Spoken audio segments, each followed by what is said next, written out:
Graças e paz, mais uma manhã com vocês neste quadro Café com Reflexão. Antes de darmos início, eu gostaria de convidá-los, os que não são inscritos, a fazerem suas inscrições, ativarem os sininhos para todas as vezes que chegar um vídeo vocês serem notificados, deixar os seus likes, visualizar a página mesmo e tecer os vossos comentários. E eu venho falando para vocês durante esta semana, e hoje eu quero dar continuidade a isto, acerca da fé provada, a razão da nossa fé, Prova da fé.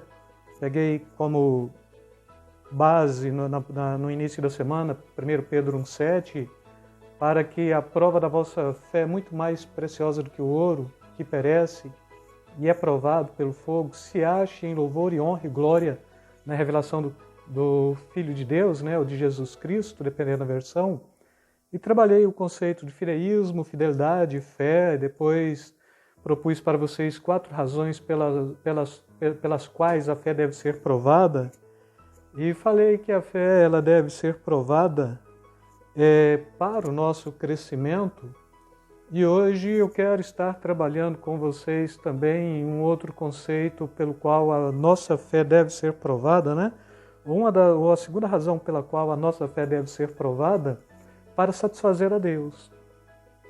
E quando a gente para nesse conceito de satisfazer a Deus, é questionável, porque a maioria de nós achamos que, de alguma forma, Deus não pode encontrar nada de bom em mim que possa satisfazê-lo ou que possa agradá-lo. Mas quando a gente, de fato, está lendo a Bíblia, quando a gente de fato está tendo esta comunhão de fé, e quando a gente já tem todo este aspecto elaborado da fé que vem pela ação da cruz, que vem pela palavra de Deus, que vem pela ação do Espírito Santo, pelo relacionamento com Jesus, a gente vai compreender que Deus prova a nossa fé não apenas para que cresçamos, mas também para que Deus possa encontrar em nós satisfação. Ninguém que haja crido no Senhor e recebido a sua graça pode evitar a prova da fé. Então, todos quantos de fato um dia fizemos profissão de fé e aceitamos a Jesus como Salvador, e esta fé ao longo do tempo ela vem sendo um motivo de embasamento pela pessoa do Espírito Santo, pela pessoa do próprio Jesus e do seu sacrifício, pela revelação da Bíblia, pelo Logos de Deus, E ainda traduzindo como palavra de Deus, palavra rema, palavra Logos. Palavra Logos é palavra de conhecimento, palavra rema é palavra direcionada. E quando você está lendo a Bíblia, você pode estar tendo conhecimento que já te traz fé, mas pode ser uma própria revelação da palavra de Deus para o momento em que você está passando também. Então é rema, uma palavra que é direcionada a você mesmo. A prova da fé tem como fim demonstrar-nos que ela é autêntica, não é? Apenas a fé autêntica ela satisfaz a Deus. Não é aquela fé que ela vai estar sendo uma fé condicionada às circunstâncias e as circunstâncias boas, mas é aquela fé que é autêntica e em detrimento de qualquer circunstância ela continua existindo e ela continua prevalecendo, porque se nós analisarmos do ponto de vista cristão, na história da igreja, do cristianismo principalmente, quanto mais os cristãos sofreram, mais eles foram fiéis, mais eles exercitaram sua fé.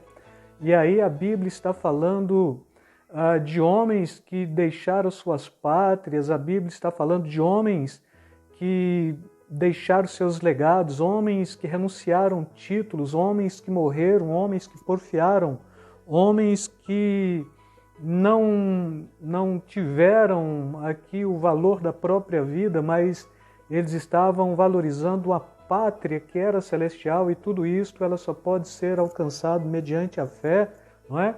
E uma vez aprovada, ela é glorificada, ou ela glorifica o nome de Deus. Quando a minha fé é aprovada, ela é um ato de glorificação do nome de Deus, porque todas as vezes que estou sofrendo pelo Evangelho, pela causa do Evangelho, ou por qualquer circunstâncias adversas, mas que remonte em minha condição cristã e que me faz atestar a minha consciência cristã, com certeza esta fé ela glorifica o nome de Deus, e o nome de Deus é glorificado no mundo mediante uma fé aprovada. Ou seja, como é que o mundo vai conhecer o Evangelho se não tem crentes que está disposto ou dispostos a sofrer pelo Evangelho, a proclamar e anunciar este Evangelho em locais que talvez poucos estão dispostos a ir? E eu não estou falando nem de missões transculturais, né? Estou falando aqui mesmo. As pessoas que carecem, as pessoas que sofrem, as pessoas que estão aí sem expectativa, sem esperança, a gente ainda está em pandemia, não é? Com esta Covid-19, quantas pessoas aí não estão precisando ouvir uma palavra de consolo? Olha, suporta mais um pouco, Deus é contigo. E esta fala, ela sempre terá que ser do cristão, para que ela tenha de fato uma validade e para que de fato ela tenha um peso, que chama-se o peso da glória no coração daquele que ouve, porque é de um crente que é experimentado, é de um crente que sofre, e é de um crente que proclama, e é de um crente que está preocupado em anunciar o reino e a graça de Deus em todo o tempo, sabendo que não fomos chamados apenas para viver em Cristo, mas também até para morrer por Ele. E está em nós esta capacidade de abrir mão de nós mesmos para anunciar o reino de Deus, proclamar o reino de Deus e satisfazer a vontade de Deus. Se Deus se satisfaz com o nosso sacrifício, e este sacrifício aqui não um sacrifício pessoal, mas o nosso sacrifício diante de Deus, pelo sofrimento, não para a purificação da alma, como falei para vocês no passado, mas pelo sofrimento, por estar anunciando e proclamando o reino de Deus. E com certeza este é o tipo de cristão que satisfaz o coração de Deus. Davi era homem segundo o coração de Deus.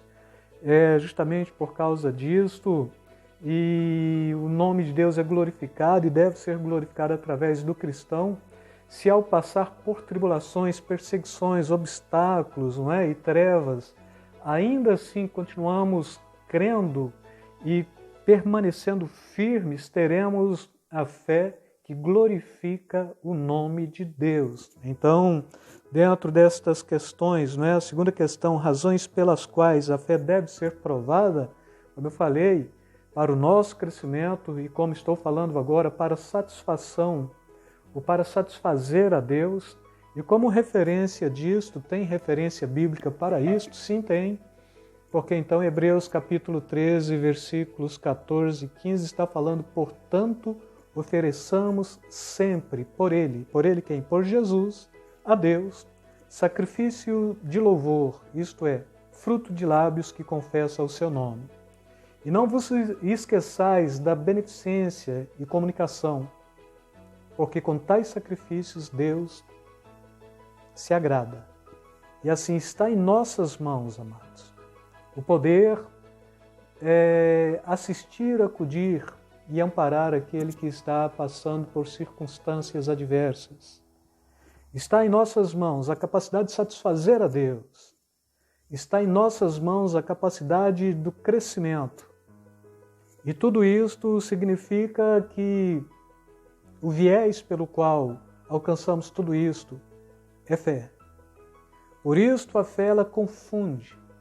Por isto a fé não se explica, se vive. Por isto a fé é firme fundamento, é certeza, é garantia. Sem fé é impossível agradar a Deus, não é? E com isto eu quero deixar esta palavra de reflexão logo no meio da semana para vocês, chamando para este segundo propósito pelo qual de fato sofremos, ou pelo qual a fé deve ser provada, não é? Para satisfazer a Deus. Satisfaça a Deus, Ele tem prazer nesta proposta de sacrifício, e Paulo ele está falando que ele estava se oferecendo como libação ao Senhor. Tente imaginar, a libação era um tipo de unguento, de especiarias que se jogava no altar para ser consumido. E Paulo ele se oferece como libação, e se ele oferece, ele está falando, sede meus imitadores como eu sou de Cristo, E logo, se a gente quer imitar a Cristo como Paulo imitou, também devemos nos oferecer como libação. E aí é a máxima de Jesus: vós sois sal da terra e luz do mundo. Então vocês têm o poder de influenciar, de fazer a diferença neste mundo. Mas tudo isto com esta fé provada e aprovada. Com isto, mais uma vez, quero deixar aqui para vocês beijo na alma, beijo no coração, fiquem na paz. O Senhor vos abençoe rica e abundantemente.